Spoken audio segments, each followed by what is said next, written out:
like to introduce a group of people here that I got with me for the steam shovel that were kind of all part of this. I've got Bill Lang. He was with Dad when in the early on when he was talking to George Page when he was going to get the thing out.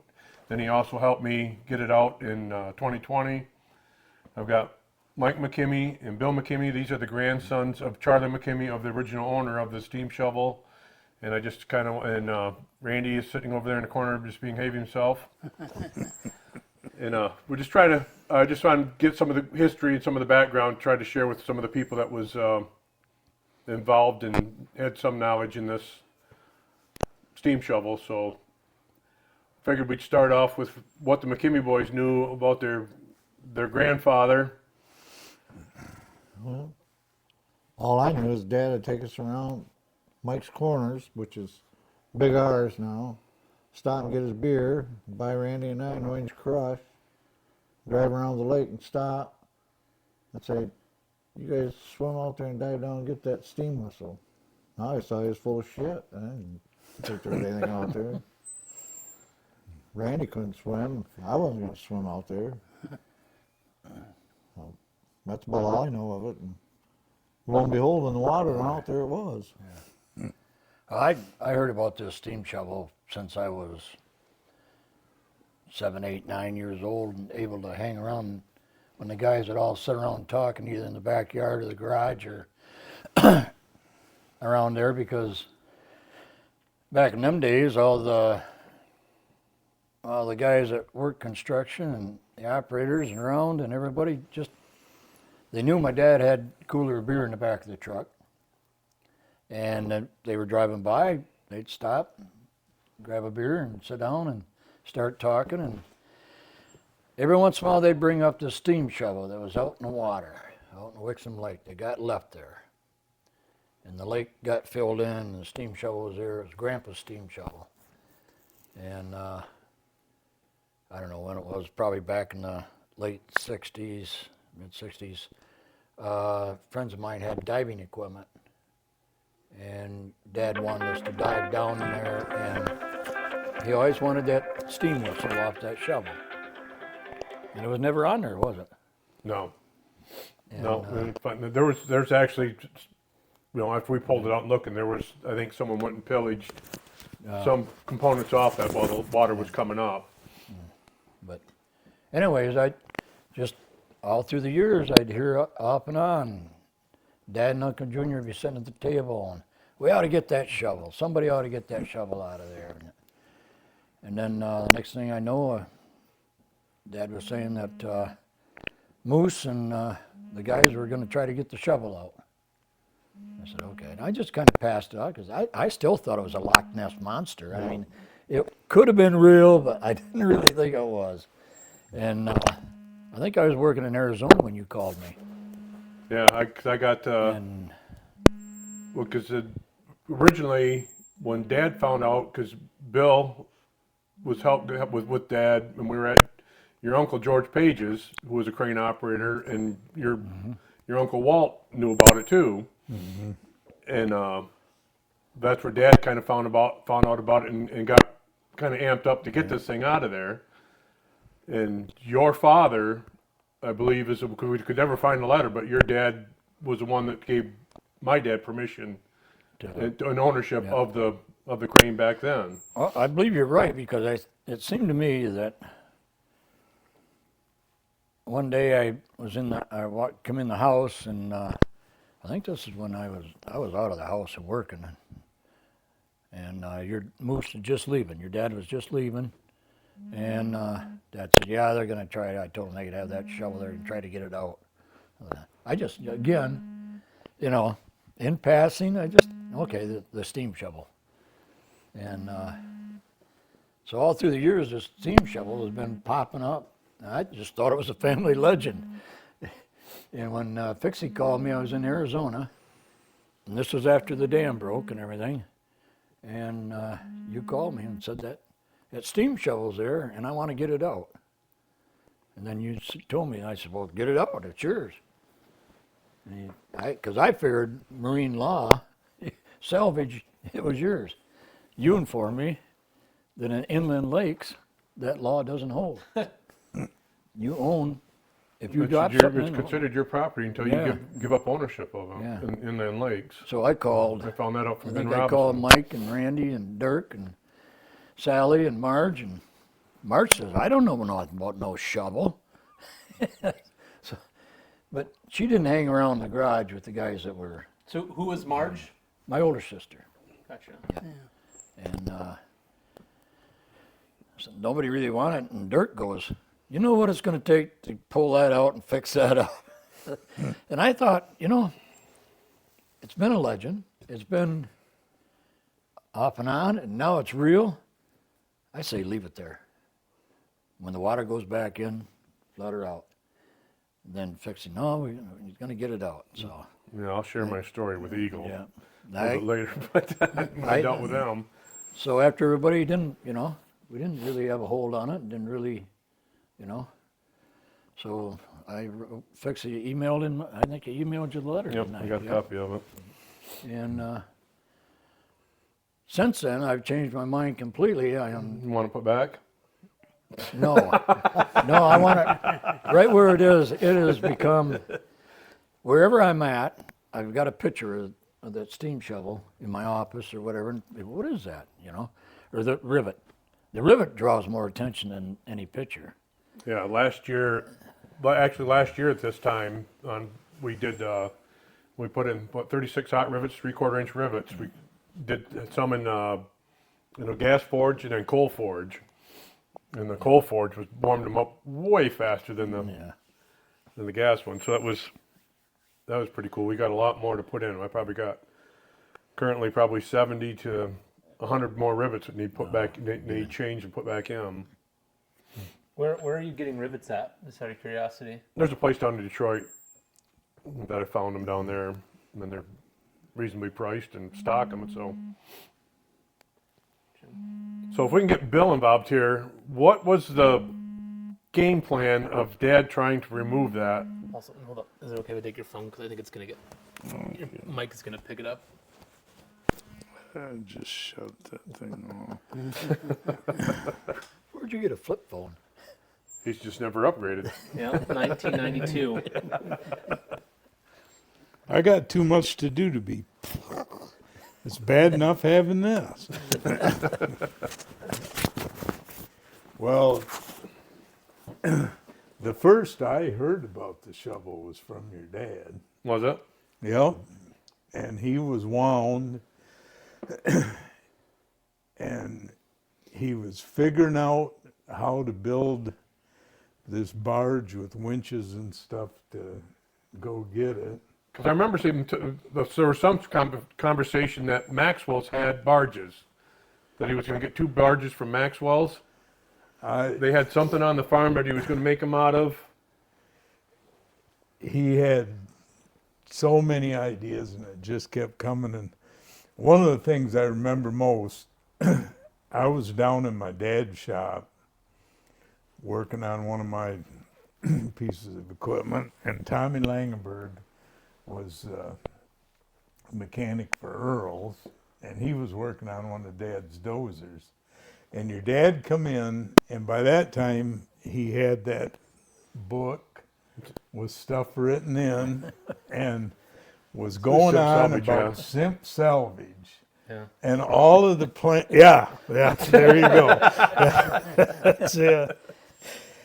And you were what were you in the book? You were executive. Yeah, I had a position. I don't remember what It's was. wrote right in there on the first page. You're the executive This first to time the I heard executive about to the that. head simp, and Dad was the head simp. Executive vice simp. Yeah, I was a vice simp. Well, anyway, Tommy Langenberg thought your dad's name was Simps, and that he actually had this salvage business and all that. And for years after that, I'd run into him from time to time, and he'd go, "Hey, how's Simps doing? Simps get that steam shovel out there yet?" No, but he's still working on it. And because simp salvage, what Dad come up, what is it? It's we raise sunken. Immersed, mired. With plan and skill. Oh, We're that playing isn't the skip. way I remember. No, but how did you keep saying it? Sunken, immersed pieces of shit. I didn't know that. I don't even remember that. I think somebody put that in afterward. That's all I remember you always saying about it. Just we removed sunken, That's what your dad merged, told beard, pieces of shit. And that's like, okay. Yeah, then we went out on the lake. We had somebody's pontoon boat. We had Dick Baylor. We had his boat. Oh, yeah. We had Dick Baylor's boat. Now, that was the only log that's in there. It was August 25th in '75. We went out there with Dick Baylor. Took us out there, Yeah. and we went out and you guys were casting weights or anchors over to see if we could snag it because Mike Furlow had told Dad where it was at. Yeah, but George Page told us where it was at. Yeah, he told us in there. Wasn't George on the boat? No, I don't remember George being with us because we had Dickie Baylor, you, Dad, and John Boy was on there, was Dickie's son, and then me and one time. Oh. But as it turned out, where we were looking is pretty close to Yes. where it was. Yep. Well, that's where Dad always said it was, and he was close. Yeah. Yeah, because when the water left, that's the one time I kind of, when we walked out from the hill there, Dad kind of referenced the one building from the trailer park that was right there, and then some other spot. But yeah, we were in that area. It was pretty close. But after, A couple of times we thought we had it, remember? yeah, I thought, cause I remember too, because one time did and stuff like that, because I thought we snagged a cable one time before, because you guys would pull, and it would go back down and pull, and you couldn't only get it so far. We thought we had a hold of one of the cables Yep. on it. That's what we thought. Yep. But But they said, because Mike Furlow, the diver that was on it, that's where he learned to scuba dive. Couldn't make it due to family stuff this weekend. But that's where he learned to scuba dive on it. Because back before, this thing was in there since 1925, when they used to do the spring drawdown, he said that there was this much of the boom used to stick out of the water. And so you could find it then. But he always said, that the water was, there was probably only one time that he went down there that you could partially see the shovel. He says, most of the time you went down there, he says, you'd have to feel around it. He says he always thought it was on tracks. He must have felt the grousers that were on the back wheel and thought it had tracks on it. And the house was still on it when he was diving on it because he said he could feel the opening, the control levers, and all that as he went around it. Well, what was your dad gonna do with it? Just Well, he was going to pull the thing out and try to do something with it, but after when I got a hold of Bill and asked him if he wanted to go out and see it, so I loaded him up and then his son Bill, and we went out there.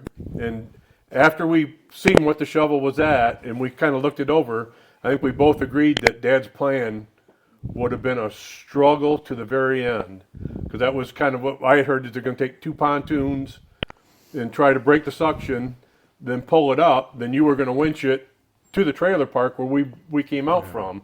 Yeah. And it was like, oh yeah, that would have been and that thing was a lot heavier than we ever thought it was because we couldn't pick it up with No. that excavator we took out there. No. We had to drag it up out of there. yeah. So I mean, because I removed a bunch of it before you even got down there, because I removed the boiler, I removed 3 steam engines, and some of the other stuff off of that thing. And that's what Dan Burgess said. He said, hell, he said, that boiler alone, he said, probably weighs 3,000 pounds.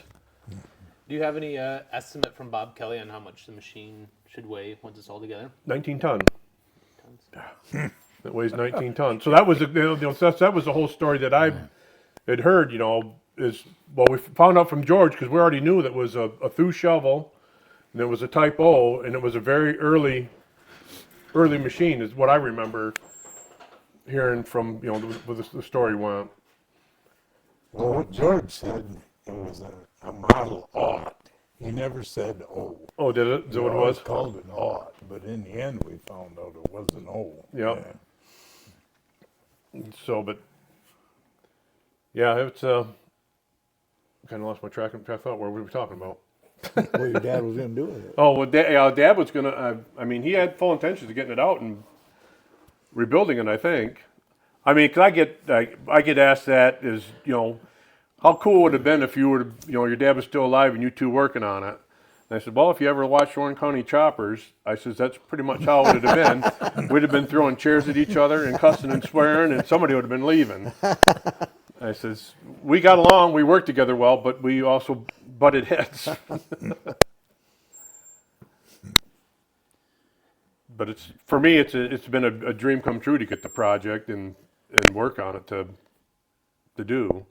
'Cause that's when Bill was talking about when our first conversation, because his wife sent me an email saying, it would really mean a lot to my husband if he could have the whistle when you guys get that thing out. And that's what I says, well, we haven't been able to find anything yet. I says, what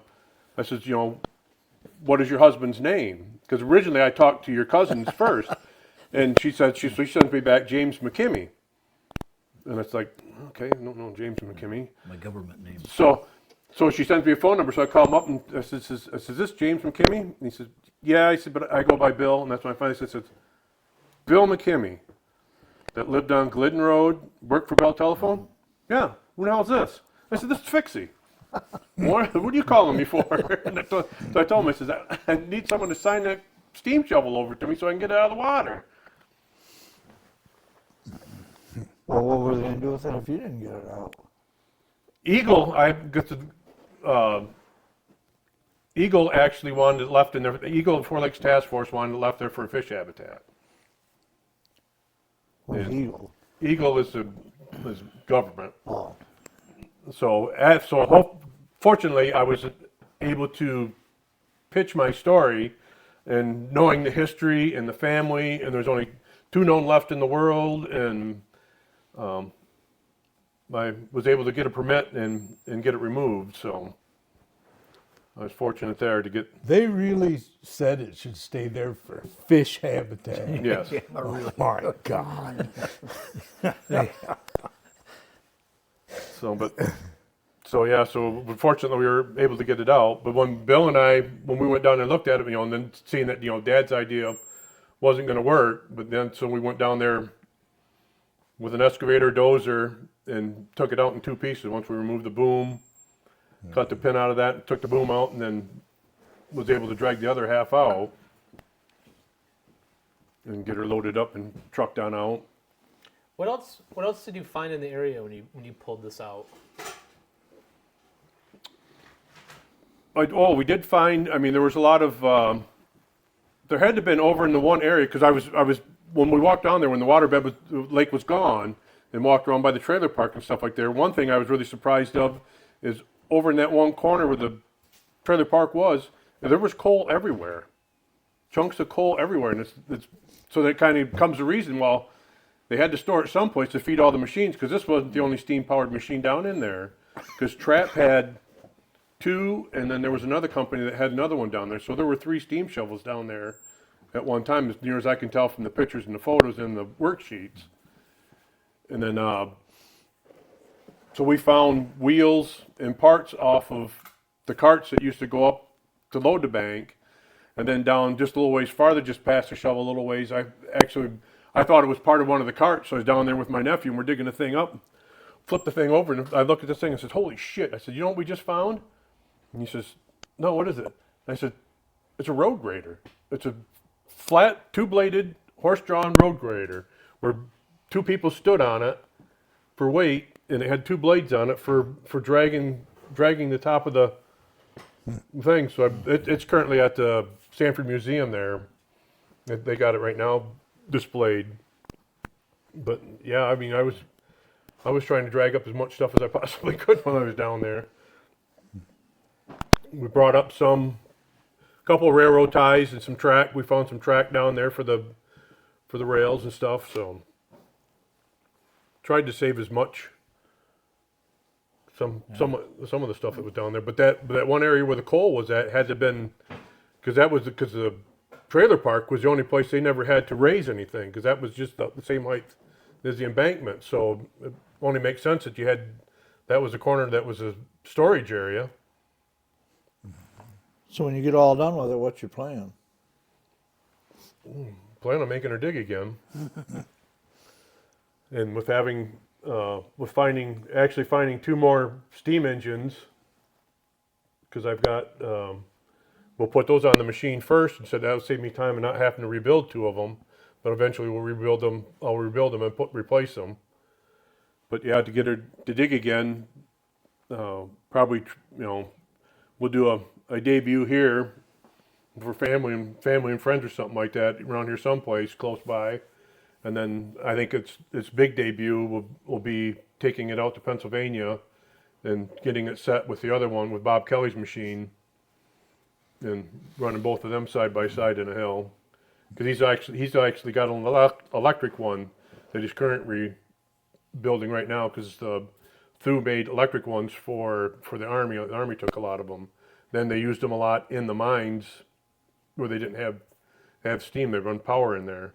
Because supposedly there's another one of these Type O's, and it's down in Louisiana or someplace down there in a salt mine. But it had to have been electric, because there's no way they'd been running steam down in a mine. So. I'm surprised you haven't tracked down precisely where that one's at yet. Well, that's just it, because that's what Bob Kelly said. He's heard about it, but never really there's been no evidence or proof that there's one.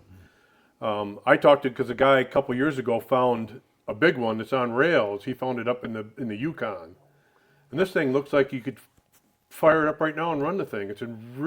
I think I seen that. It's in really good shape. I actually I got a hold of him because Bob Kelly and I actually both talked to the guy, because he hiked way back in there. But it's in Yukon and Canada and stuff like that. And if they're very strict on, if it's there, nobody touches it. So it's got to stay there. But it's a larger Thew, and it's on rails. Because Thew made cranes up to, I think the largest one might have had a yard and a half, yard and 3/4 bucket on it. Because this is only a 5/8 that was on this one. And I think there was, believe 500 of these produced of this brand, this style. And but there's only two left, this one and Bob's. Because what happened to most of them? Well, I mean, it was all pre-World War II, so the only thing that saved this one from being a Jeep or a boat or a tank or something like that was underwater for nobody could break the thing up. And Bob Kelly's was in Canada. His machine, where he got his. At the end of an old road where the owner of it wasn't going to let anybody take anything off his property. Sid, you also got a picture here. I don't know if you wanted to talk about that. Well, could let the McKimmy boys explain this. Well, that is the older gentleman and lady is my grandma and grandpa, Charles McKimmy and Teresa McKimmy. Charlie McKimmy was the original owner of the shovel and ran it down in the... Yeah. The young man standing behind him, looking taller than I remember him ever being, was my father, William McKimmy. And the girl off to my grandmother's right there is Elma McKimmy, Elma Page, and Uncle Junior, Charlie McKimmy Jr. And there is probably discussion of where the picture was taken, but it was up around Idlewild, Walhalla, that area is where. Yeah, I contacted, because the boys told me that if I want any information, I got to get it from their sister Marge, because she was the keeper of the history. And then she told me, no, she's not. So Randy is. now we have to find now we have to find another historian or make up our own lies. Yeah. Well, I didn't know your grandpa, but I remember when he died. Your dad did, I know, because you and I were We were, doing something. We were just little kids. Yeah. And when we come in the house, your mother said that your dad's really upset because your Yeah. grandpa died. that's a story in itself. There was, when Grandpa died, was on US 10, right around Idlewild, and there was alcohol involved. He was still working. I believe he was 74. In his 70s, still working, still had his own company. He was doing a development across the road. He was living on the south side of 10. And him and the guy that owned the development, after they got done with the work, as happened back then, that would be 60, right around 65, 64. They got into the whiskey.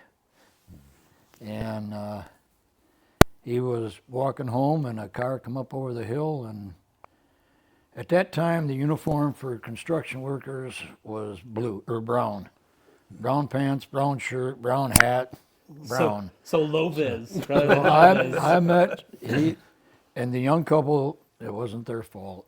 I mean, they were traveling at night, and he was coming home, and it just happened. But I always thought, if you're going to go, why not go in your 70s, coming home from work? And but Grandpa, that's all I remember Grandpa doing was working. Yep. He was always, he did a lot with Benson and Yeager. They traded mats back and forth. I talked to Jerry Yeager, another cousin of ours. Jerry, you know Jerry Yeager. Oh, yeah. And Jerry and what was Benson's name? Miles? Miles. Yeah. Yeah. Yeah. They, That's where your he shop- said that's the where your last shop time is he had at. seen Grandpa, 2 days before that, they went up and got some mats from Grandpa and borrowed some mats for him. They needed work in some wet area, and they needed some mats for their crane, and they run the truck up there and got them. And they were always exchanging stuff back and forth. But yeah, it's that's why I've changed my mind about leaving it there. Is Fixie has managed to drag up a whole bunch of history and combine a whole bunch of families into this project, and I think it's a great deal myself. Billy and I grew up together, Yeah. and his dad, William E. Lang, who doesn't know him, and bringing everything back together is just a good way of keeping the history of this community and what, Beaverton, when we grew up, Beaverton was only 800 people. And that's if you counted dogs and cats.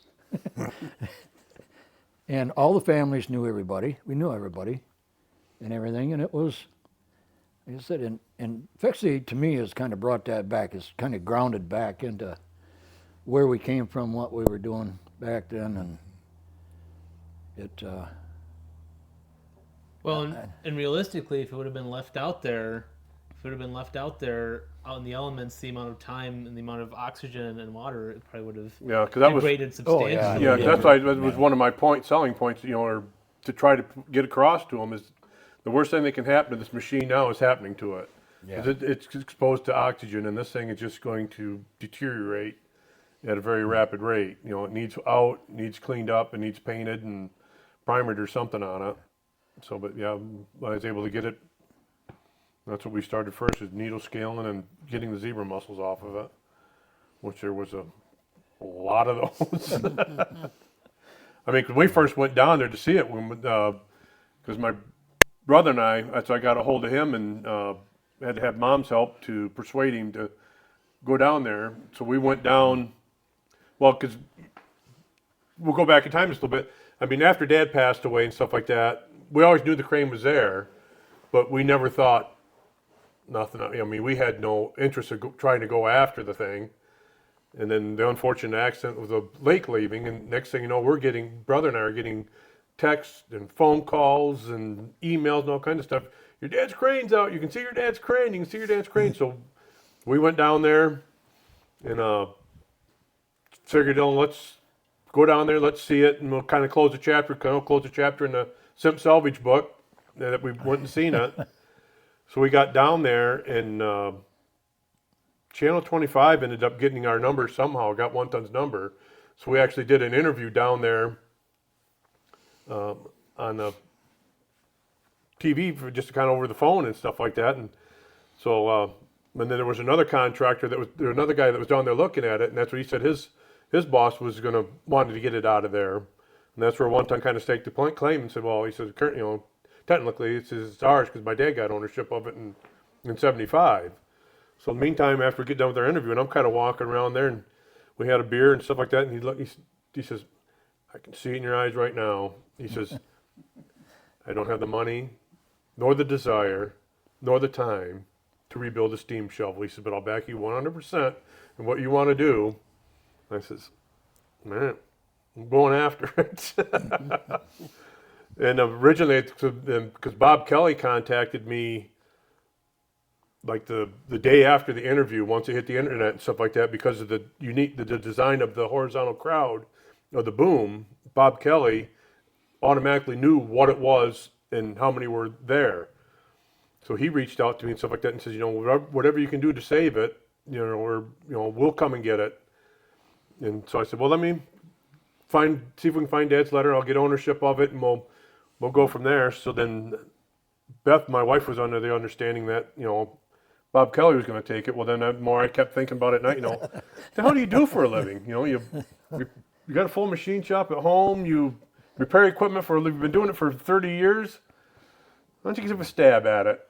And so I got the permit from Eagle, and my wife was going through the checkbook and stuff like that. And she says, what's this for? This environmental? I said, Eagle. I said, I had to get a permit to get the crane out of there.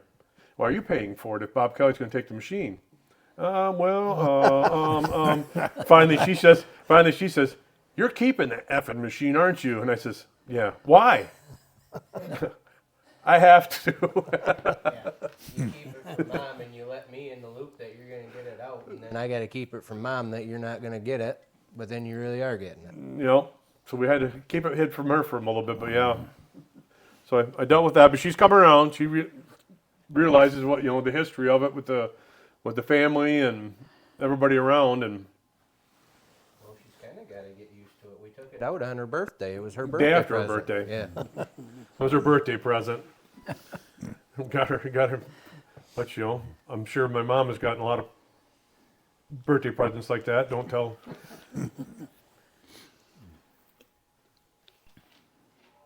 So, but no, we'll keep tugging after it. And Yeah. So what's next for the machine? What are you working on next? basically, I got to get the turntable fixed. I got to get that built back up because it's pitted pretty bad, and I got one of the wheels thrown up there, and I got to get the wheels are. The wheels are all. I've got a 1/4 inch difference between one wheel and the next one, and my crane doesn't have any kind of an adjustment on the wheels because they're babbited and U-bolted up in there. So I've got to machine all 4 wheels to get them all the same height, so I don't have any rock in the house, and then get the deck built up and get it leveled back, machined back off somehow, or do something with it. And then once I can get the other half mated on top of here, then I can start going through and fitting the boiler up, fitting the engines on, putting the hoist in the center and getting the controls and stuff on it. Then eventually building the house and get thrown on there will be kind of fun. So you don't have no history at all where it came from, or?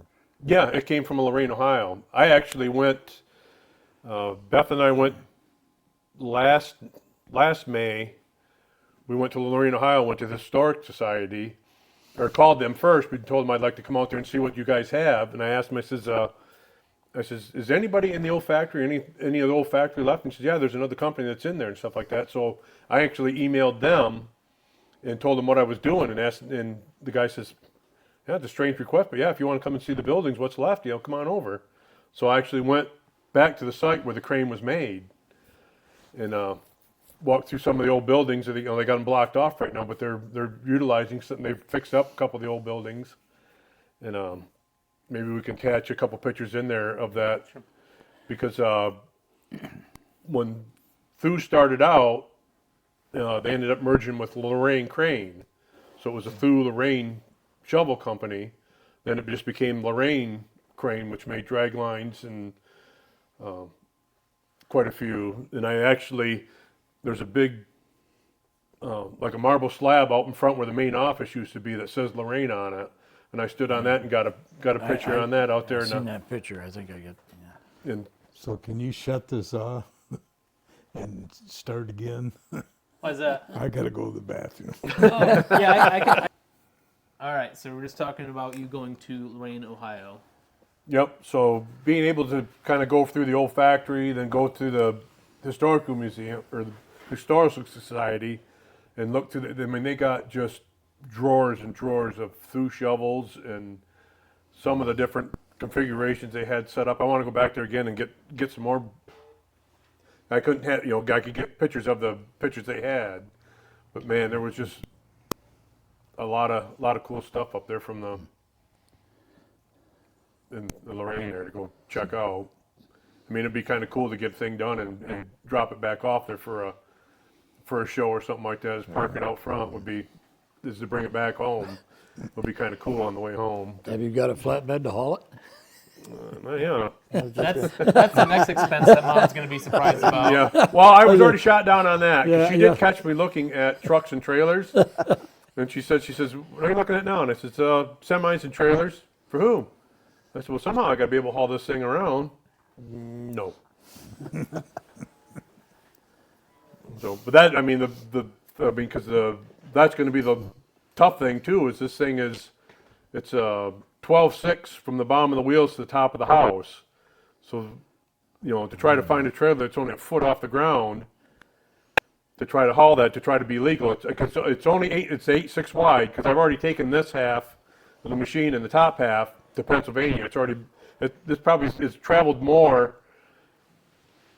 since I've had it than probably when your grandfather ever had it. 'Cause it's, How did this actually get into its spot? How did it get into the spot that they were digging? Do you know how they transported it back then? I don't know how it got in there then. I mean, My magic.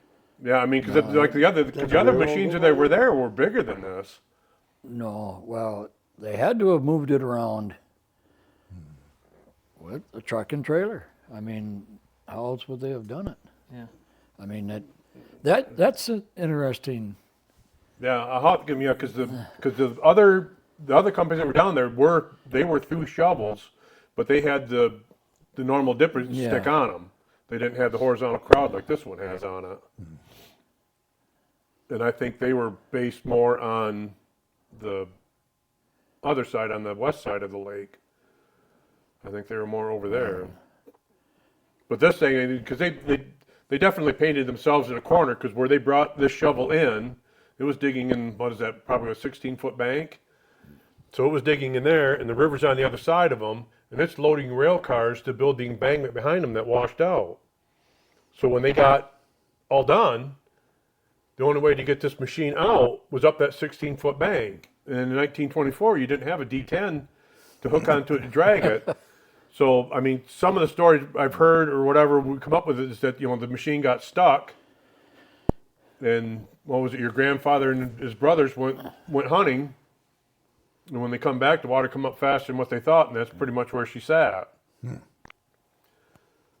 But, I mean, there's definitely marks of someone trying to get, because the gear to go down, because it's self-propelled, the drive shaft was removed from it. We found it with one of the metal detectors. So we found the drive shaft, but the gear going down through the center to run the drive shaft has like 6 teeth off it, and one of the other gears has got 2 missing on it. So somebody was ratcheting the thing pretty hard to get it off and out of the way where it was at.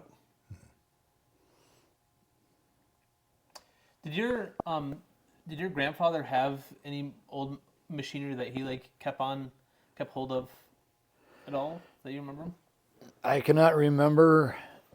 Well, I think actually the crane that Uncle George ended up with here was part of Grandpa's stock inventory. Grandpa had a gravel pit up by Walhalla, And I remember he had a cabin back in there, and I know he had 2 or 3 excavators back in there. Well, drag lines at that time. Yeah. There was nothing hydraulic. And dump trucks, old dump trucks. But to tell you the truth, Shane, I don't remember ever seeing anything after he died. Other than what Uncle George got. I don't think Dad, well, when Grandpa died, it was like he didn't leave any will, he didn't leave anything. It just was a, like back then was a mess. And we did get a Chevy too, that baby blue Chevy too. Yep. And that, other than that, no, I could I not. like to imagine that all the rest of his equipment is in the bottom of another lake somewhere, Oh, waiting to be found. knowing Grandpa, it wouldn't surprise me. Waiting for another call from me. Hey, guess what I found? Well, was that drag line that George Page had? That was your grandpa's That was my drag line? grandfather's, yeah. Yeah. Yeah. Yeah, you well, drug it over to Dad's house there so George could come dig the pond. Oh, yeah. And your dad and I worked on that drag line a lot. I, It was. George was an interesting guy. he was a character. Yes. Damn it, kid. I remember that being Howard all the time. Damn it, kid. Don't take your foot off the brake. Because I think Dad tried running. Did you try running the drag line too while you were there? Well, what happened, I got the drag line hauled over there. And then your dad and I never ran a drag line much. So we wanted to try it. And we were screwing around with it. And we were trying to get a hold of George. And we finally located him. I think he was up at the Beaverton Tavern. Yeah, more likely. So he come out and he's going to give us lessons. Well, we get the thing fired up, and then you got to put the clutch in, And your dad's sitting in the operator's seat, and he starts to push on the lever, and George goes, "God damn it, kid. You got to ease it in. Ease it in." And your dad would push a little bit, and George, "You got to ease it in, kid." And finally, he reaches in through the window. He props his feet up on the thing and goes, "See, kid, you got to ease it." Well, then, when your dad and I were messing with it, we must have got the boom hoist thing in gear to lower it down. So George's standing out on the track, looking in at your dad, and he's going, "Okay, kid, pull on the lever, raise the bucket up, get your foot on the brake. You got to hold on the brake."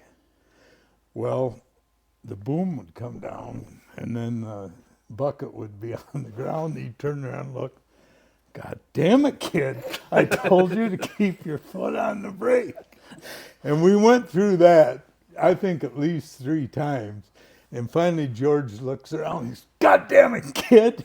You got the boom hoist in gear. You got to get that out of gear." And it was George, anytime George and your dad together, it was just a sideshow. It was great. Because I do remember George coming up to me, and I think Dad was in the crane, stuff like that. And he says, "I bet you dollars to donuts." He says, "Your dad ends up in that pond here in a few minutes." That's like, uh-oh.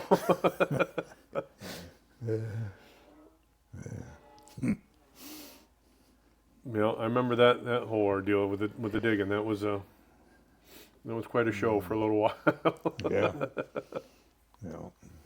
We had the whole neighborhood down there.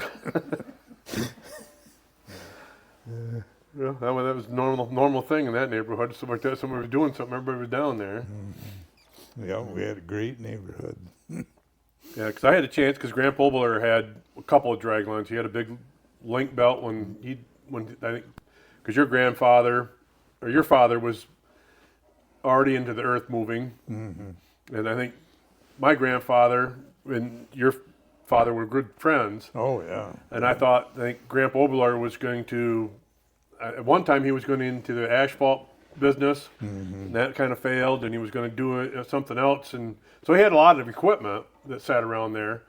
So I ended up getting the Lorraine crane from him, and I had it here, and that's what I dug my pond with, and we to try to get used to digging. So it was fun to go out there, but man, was it hot and wear you out sitting in that thing, bailing in the dirt. Yeah, because the engine sat right in the cab with you. Everything was pulley and cable. Yeah. Well, I'll tell you what though, I bought a digital battery-powered thermometer with a thermocouple on it because we've always been wondering when we run Bob Kelly's machine there. And back by the boiler with that thing up in the top, I think we peaked out at one day at 156 is what it was in the back there running the tending the fire. It was 156 in that house. Because we were always curious, because we ended up going, because at Pennsylvania there at the show, they got a flea market. So I busted off out in the flea market there to try to find we were curious how warm it was in there.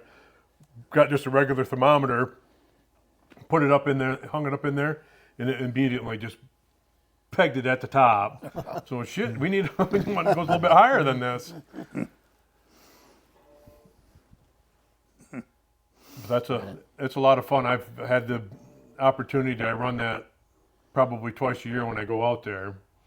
That's a lot of fun to actually run that other shovel. And just this year we made it. Bob Kelly's machine is finally complete. Do you want me to pull that up, Dad? Yeah. With this machine, it's called the Thew Automatic Shovel Company, and the automatic part of it was it had this mechanism on here. It was almost like a return to dig. So the horizontal crowd, when he developed that, is the bucket travels 5 foot in and out, unlike a normal dipper stick that swings on an arc. So Captain Thew come up with the design with this horizontal crowd so they wouldn't tear up as many docks when they were loading on a dock. So it travel 4 foot up or 5 foot out and then up. Well, they had this automatic kick out on it that you could shove that one handle forward and it would just go out to the end and it would kick it into neutral. And the same thing with return. You could pull the handle back and it would come back and return and then knock it in the center. So you had two other hands to swing and run the hoist. So it freed up one hand, and I also said it freed up one hand so you can hold your beer while you're running it. Well, Bob Kelly had part of his, but did not have the rest of it, and we found the missing pieces. The majority of the missing pieces were on mine. So I fabricated up this here at home, and I contacted Bob and asked him if it was all right if I made the pieces for an automatic kickout. And then he said he was fine with that. So I made all the pieces. Then we went out to Pennsylvania. That's Bob Kelly, the owner of the other shovel. So we went out to Pennsylvania to the show in August. I took my brother-in-law, Kevin Smith, went with me. I take him out there every year. And we go out there and started making the automatic kickout to put on this thing. Well, it was different. I started tacking it together so it matched mine. But we find so many things different between his is a 1913. This is definitely an older machine. So we tacked it all together and it's like, this thing's not going to work on yours. So I had to cut the thing all back apart. And so we went through and fit it up and kind of ran it through, tacked it together and kind of run the thing through. And so we come up with the automatic kickout. You can go to the next one there and put it in place here. And it actually worked. It would come back and it would kick out. So mine is missing the linkage. You can see a linkage right here that goes down to the steam engine. I'm missing that. So Bob Kelly already had that, but he didn't have the piece at the top. But I had the piece at the top. So we made all that stuff up. And Kevin, while he was there, gave him a project to paint it, and we put it on the machine, and it actually did work. That it would kick the thing out. So it's been great with the Kelly family and stuff like that because they let me work on their crane and run it. Well, what's he do with his? Leave it there all the time? It just stays right there at the show.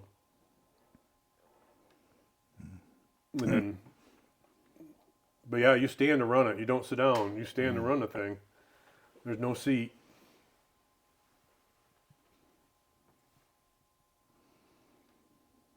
But it's I mean, a lot of the current equipment right now is is quieter, where you can talk on it, but that the shovel that you were running there and stuff like that with that 318 cat back there screaming, yeah, you can't talk to nobody in that thing while you're going. But the steam shovel, I mean, you can have a conversation just like this while you're running it because it's just that quiet. So, but I'll make the piece up because his electric one is actually missing that piece on the top for the automatic kickout also. So he's going to make that. His his grandsons will probably make that up for the electric one, so they can have the automatic kickout on that also on the electric one. You have to keep the same steam pressure all the time, or? They run that one there between the pop off is set for 125, so you don't want to be over try to keep it under 120, but probably operating range is 90 to 120 in there. But it will still scoop at about 50 to 60 pounds, the steam pressure. It's slow, but yeah, you can still scoop some dirt. So basically, that's what you do out there. You're just wearing out the dirt. You pick it up on one side, Drop it. and then swing over and dump it, then pick it back up and put it back over here again. But it's really a cool equipment show if you get a chance to go out there. Some of the stuff that's out there running. It's funny, you get there early in the morning because I'll take the brush and clean out the boiler, do all the greasing and oiling and everything else, and when the grandsons show up, they'll fire up the boiler and we'll get ready to start running. It takes anywhere from probably about an hour and 15 minutes or something like that. You can have enough steam pressure to start cycling the thing through.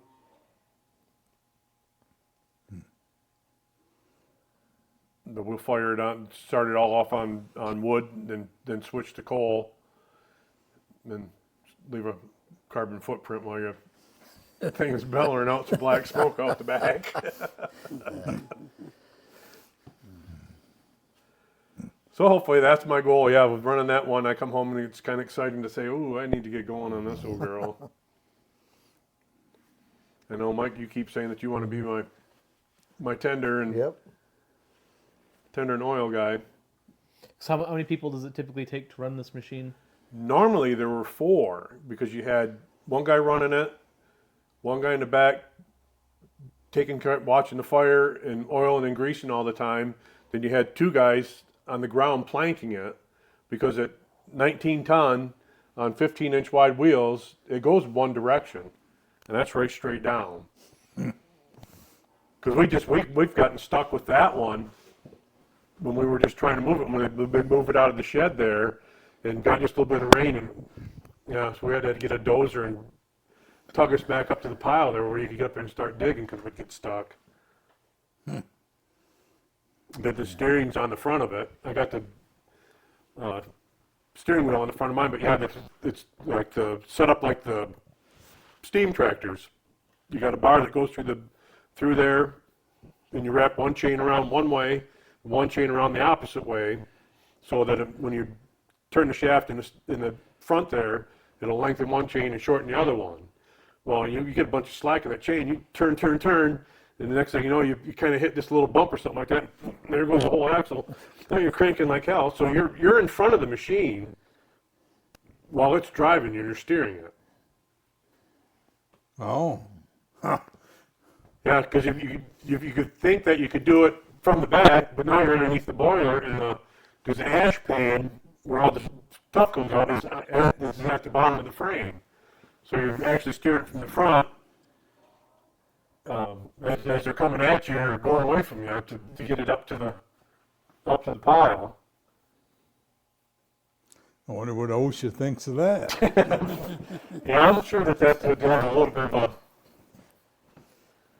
What's he use, wood and not coal, or? We started off on wood. The coal box is right on the side. Is right off it's right off the back there behind that one door that's I see open. it. Is the coal box. So if you fill that full, then there's an opening on the inside where you can shovel from. So you can pull it out and you can throw it in the boiler. Where's the water go? In the water?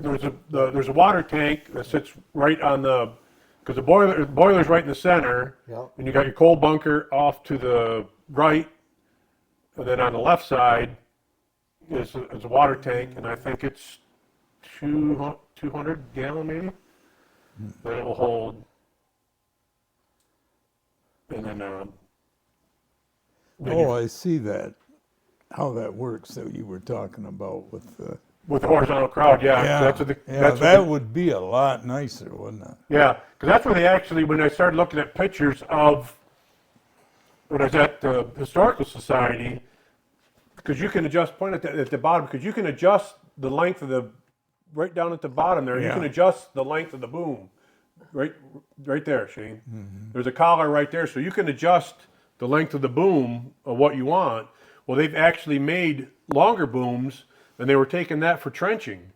Once you got the first hole go, and they were doing trenching because you could hold that grade. You could go that 5 foot and then up, and then dump. And then, kind of on a side note, that this Captain Thew is credited for making the first fully 360-degree rotating machine in the U.S.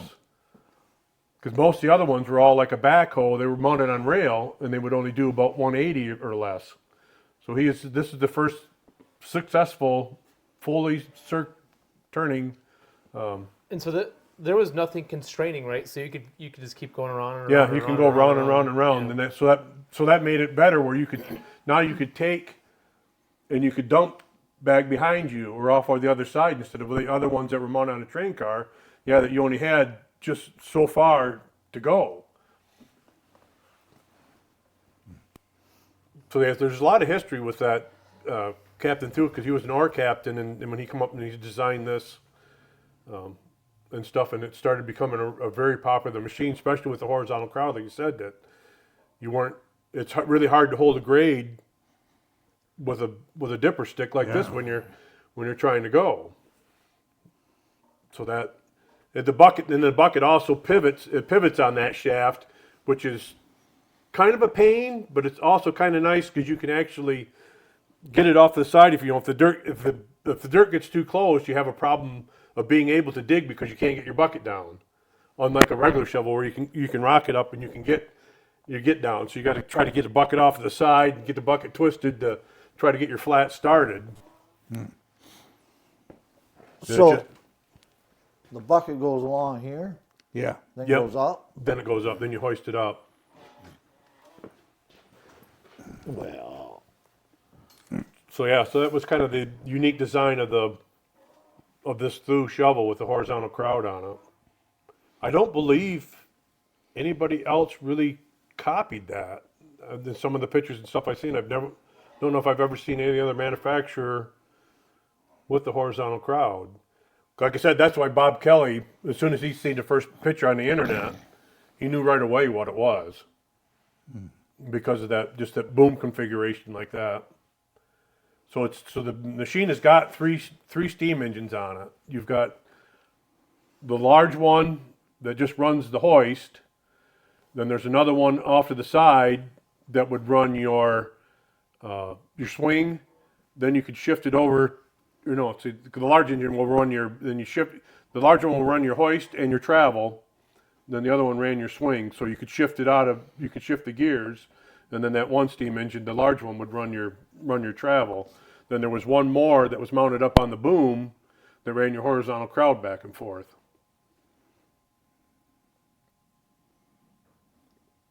so you didn't drive it from job to job. No. Towed it. Yeah.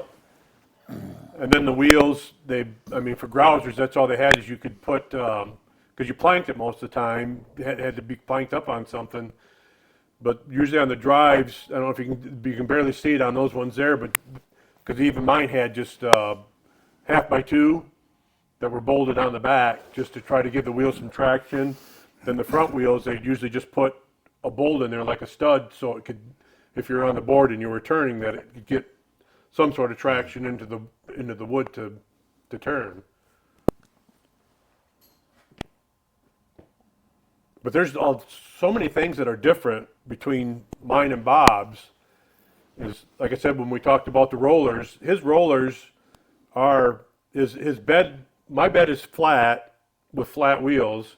His is tapered with tapered wheels with an eccentric adjustment on them to where you can just loosen up the nut or whatever and turn the shaft, and you can tighten up the house so it's not wobbling around. So that's a huge update on that one. The rear frame, because Mike and I, we ended up straightening, we had to pull it back in because my frame was bent. So we pulled it back in. Well, his has got a larger piece of channel in the back, and there's actually supports that come down now to the bottom of the axle to help support that so the supports don't bow out. Isn't this one a 1901? It's got to be just a little bit newer than that because I don't think they started making this model till like '07. Oh, I just remembered. I know that's what kind of what we always talked about is that we kind of heard from George that it was in 1901. My Lord. By law, kid. But so it's got to be an early model, and then even the steam engines, because his has got brackets on there for boards so you can walk across the back of it, and I told him, I says, mine would have had that on. The brackets would have been there, but mine didn't have it. And then the oiler, because it's got an automatic oiler on it that runs mechanical oiler on it that puts steam oil into the pressured lines to keep the cylinders oiled. And mine clearly didn't have that. So it's different. So I've been slowly, and some of the other steam stuff I've been picking up and getting familiar with is, because you got to have two ways of putting water into the boiler under pressure. And that's where they come up with this. Penberthy was one of them that makes it. There's a steam injector that actually uses live steam to siphon. You turn on the pressure to the steam, then you turn it back to the tank with a check valve in it that will go back into the boiler. And as you turn this on, you start turning the water on. As the steam goes back into the boiler, it draws a vacuum on the water from the water tank. And it'll pick up as much as it possibly can to fill the boiler under pressure. And then they also had hand pumps that you could hand pump it and put it in there. Because I've acquired a couple of steam powered water pumps that I picked up down in Kentucky there. And I've talked about if one of those puts out enough pressure to feed the boiler, I would put one of those on there because that would be awesome. Instead of having to turn on the valves and add the oil, you could just turn on that little steam engine and just have it sitting there going, and keeping the thing filled would be way easier than trying to do those valves all the time. And that's what we got talking too. And then also they're going to get hooked on the center shaft that went down, that was used for the travel. His has got a hole that comes up the center of it, and that's where you'd run your water line and have a tank off to the side. And that way you could pump water to it while the machine kept running to keep the water tank full. Well, mine doesn't have the hole in the shaft, so that's where I ended up finding a steam-powered. It's actually a steam. You can grab it right behind you there, Shane. I don't know if you can see it. Let's go ahead. Yeah, that's a steam-powered water pump that was on there. So you'd run steam through it, and the same thing as it would siphon and pull water. So that was actually on the machine, and I cleaned the thing all up, and I actually got it to work. It does still siphon. I had it under air pressure, but it still siphons water. So I'm almost guessing that's what they had to use to pull the water from the boiler if they had to keep running. But it's a Penberthy.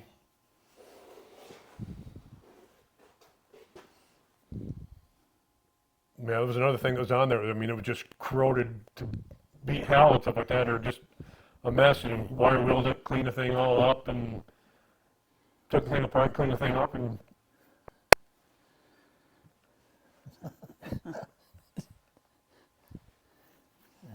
that's pretty cool to find some of the stuff that we've come up with and pulled up out of there. This What was they had- on it? So That was on it, yeah. That was on one of the steel lines that we pulled up out of there. how much do you estimate that you have yet in small parts, pieces, to figure out where it goes where, what does what? I'm probably going to take is it the fifth? Because my wife.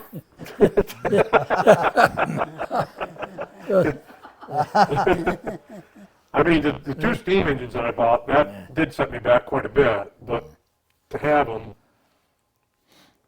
because one of them I found a guy, the Mason Steam Club down there, Larry Barson sent me a video and said, hey, look what we got, we're going to build a doodle bob. And that's what I call him, I says, how much you got to have for that, Larry? I said, that's my large steam engine. Nah, it can't be. I said, it is. I said, so him and Damon ended up selling it to me, and then Shane and I, was it last Christmas or whatever, we put out a video, and somebody mentioned something like that, says, hey, if you got any more information on that engine, you know, I'd be interested in it. And I said, because I got one. I said, well, I'm kind of interested in yours. Please give me a call. So I talked to him, and they said they were building a miniature tractor, and they were going to use it to mount the thing. He says, you know what? I talked to my partner, and we feel that you probably should have this. If you can find us another engine for our tractor, we'll trade you. So I got a hold of a gentleman in Ohio, Dale, and he had one for sale. So Mike and I, we loaded up, went to Ohio and picked that up. Met this guy down in the southern part of Ohio in the mall parking lot, swapping these two engines over in the back of a pickup. Fortunately, we all come out of there and we still had our fingers and toes still worked. So yeah, so I was fortunate that I've got two engines that are ready to go right now in the crane. And then, like I said, then we'll rebuild and swap them back to the originals. Then I'll have that's why I made up, I got a sign made up that says, what is it, I got Oval Equipment Repair, and it says authorized Thew shovel repair. So I made up some signs like that, and I got Kelly's, some of them too, to put, it's probably, you can see it on the truck a couple pictures back. That's why I joked about it. I ended up putting this on when I went down there, and they let me in. I said, yeah, I said, I'm the only authorized Thew shovel repair here from Michigan, so.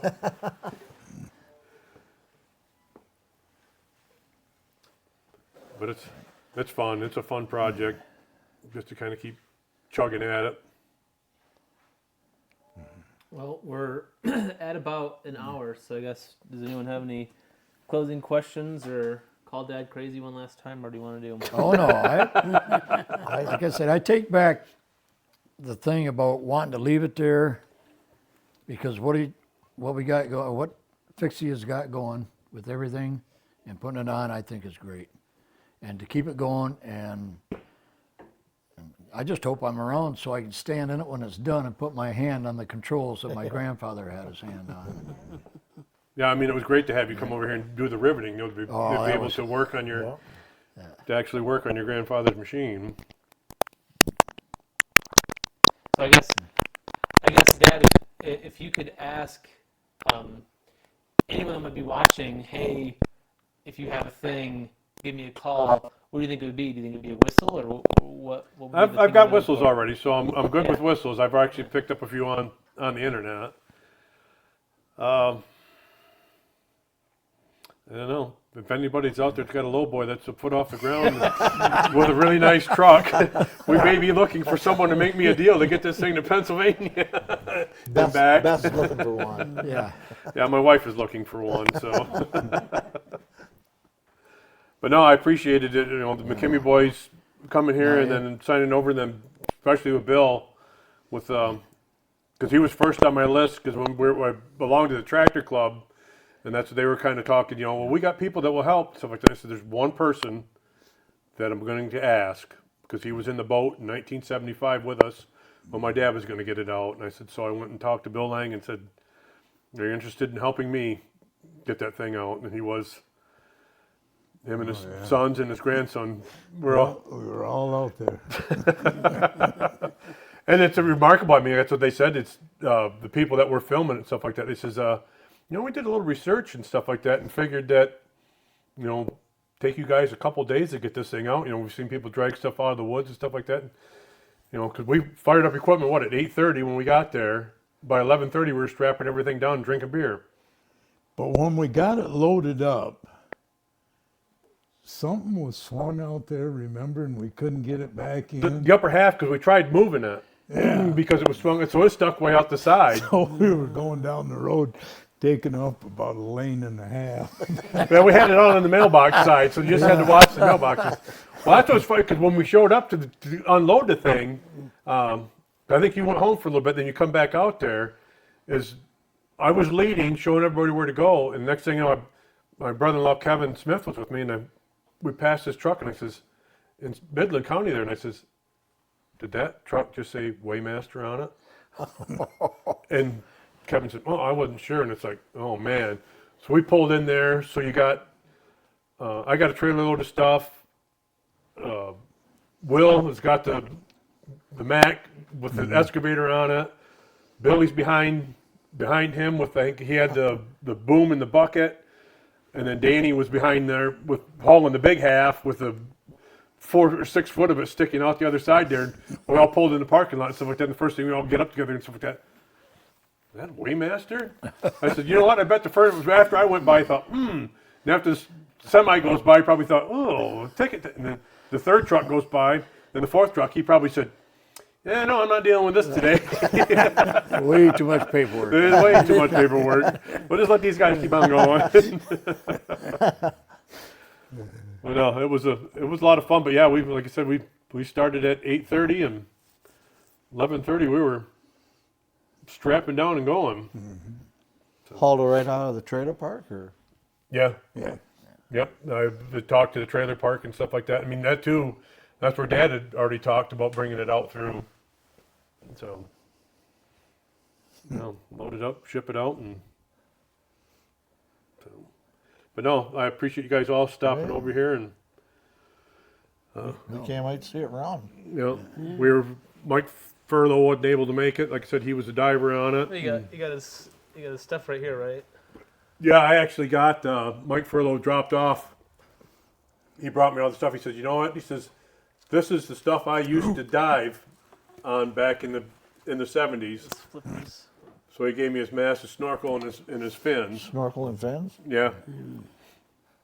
I had one quick story with Furlow though. We're sitting out there while we're getting ready to remove it, and he's sitting there going, he says, yeah, he says, when this flood left and stuff like that, when the lake left, stuff like that, he says, he must have spun the thing around. He says, because when I used to swim up from the shore and come out here and stuff like that, he says, the crane boom was always facing this way. He says, I remember the crane boom was facing this way and stuff like that. And he stood there for a little bit and he says, oh, wait a minute. I lived on the other side of the lake. Yeah, it's facing the right way. I wish he was here so he could explain himself on that one. So, but yeah, thanks again. Thanks for Shane for putting this together again. And Well, thank you for Thank having us. you. Yeah. we'll have, this will Thank be you. up, the website and Facebook. We'll have all the information and more pictures on it. And go check the thing out.